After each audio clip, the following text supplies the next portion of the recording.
នៅពេលដែលយើងទៅណាឆ្ងាយយូរថ្ងៃខែភាគច្រើនគឺនឹកផ្ទះនឹកស្រុកដូចខ្ញុំអញ្ចឹងឲ្យទៅណារៀងយូរមួយអាទិត្យពីរអាទិត្យអីដឹងតែមកវិញគឺដើរមើលជុំវិញផ្ទះតែម្ដង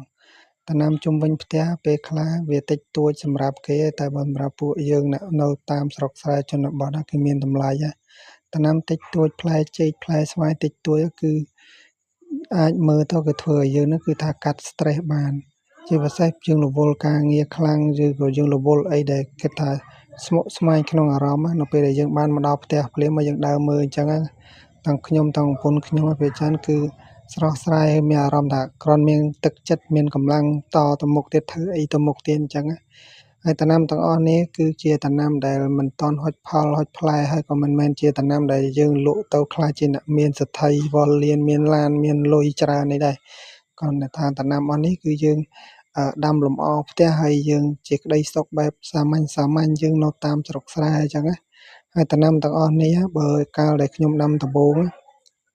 បើសិនណាជាខ្ញុំចេះធ្វើវីដេអូដោយឥឡូវកាលដាំមុនគឺវានៅទូចគឺមិនដឹងជាល្អមើលមិនទេតែកាលនោះខ្ញុំអត់ទៅចេះធ្វើវីដេអូអត់ទៅចេះបញ្ចូលសំឡេងដោយឥឡូវគ្រាន់ជាងមុនបន្តិចអញ្ចឹងហើយអាចធ្វើវីដេអូបានពីមុនបើយើងអាចធ្វើវីដេអូដូចកាលឥឡូវគឺយើងអាចថតពីសកម្មភាពពីយើងដាំដំបូងមិនអាចចែកជូនបងប្អូនបានទស្សនាតាំងពីដើមរហូតដល់ចប់អញ្ចឹងព្រោះក្នុងវីដេអូនេះខ្ញុំថតនឹងគឺដំណាំនឹងរៀងធំអស់ហើយអញ្ចឹងការដាំដំបូងគឺអត់មានវីដេអូទេហើយវីដេអូដែលខ្ញុំកំពុងតែថតចែកជូនបងប្អូនទស្សនាមិនមែនជាការអួតអាងឬក៏បង្ហាញអ្វីដែលខ្លួនមានហួសពីមាត្រដែលខ្ញុំខិតខំដែរ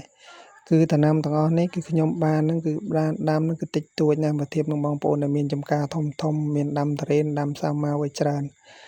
អានេះគឺជាដំណាំដែលជុំវិញផ្ទះតិចតួចមានផ្លែមួយពីរតែល្អមើលសម្រាប់ខ្ញុំហើយវាចេញពីញើសឈាមរបស់យើងដែលបានខិតខំដាំបន្តិចម្ដងហើយនេះដូចដើរកាច់ក្បាលម្នាស់អីចឹងតាមពិតម្នាស់ទាំងអស់ហ្នឹងបើយើងដើរកាច់ចឹងទៅវាល្អម្យ៉ាងដែលវាធ្វើឲ្យផ្លែនឹងរាងធំចឹងហើយតាមក្បួនរបស់គេក៏មិនដឹងថាគេឲ្យកាច់អត់ទេតែសម្រាប់ខ្ញុំគឺខ្ញុំមើលគេថាកាច់ចឹងល្អចឹងក៏ចេះដើរកាច់ចឹងទៅដូចមកកាក់នេះជាដើមផ្លែតែ2 1 2ទេប៉ុន្តែល្អមើលសម្រាប់យើងអញ្ចឹងហើយវាហុចផលតិកតក់ព្រោះវាទៅតែផ្លែផ្កាដំបងដូចដើមអានេះគេផ្លែសខុបនេះក៏ទៅផ្កាឆ្នាំនឹងដែរតែវាគ្រាន់តែថាវាផ្កាចំរដូវប្រាំងអញ្ចឹងវាធ្វើឲ្យផ្កាឬក៏ស្លឹករបស់វារុះអស់អញ្ចឹងហើយចេកមួយចំនួនគឺថាបាក់កអស់ហើយដោយសារតែអាកាសធាតុនឹងវាក្តៅពេកមេឃរាល់ថ្ងៃរៀងក្តៅខ្លាំងផងមិនដឹងដោយសារអីទេអាកាសធាតុវារៀងប្រែប្រួលក្តៅខុសពីរាល់ឆ្នាំអញ្ចឹងដំណាំមួយចំនួនគឺរុះស្លឹកស្ទឹងតែថាលាហើយទៅស្រុកកំណើតវាវិញហើយដំណាំទាំងអស់នេះបើយើងដាំនឹងប្រើរយៈពេលយូរឆ្នាំដែរបើសិនណាយើងចង់បានផលលឿនគឺមិនអាចទេ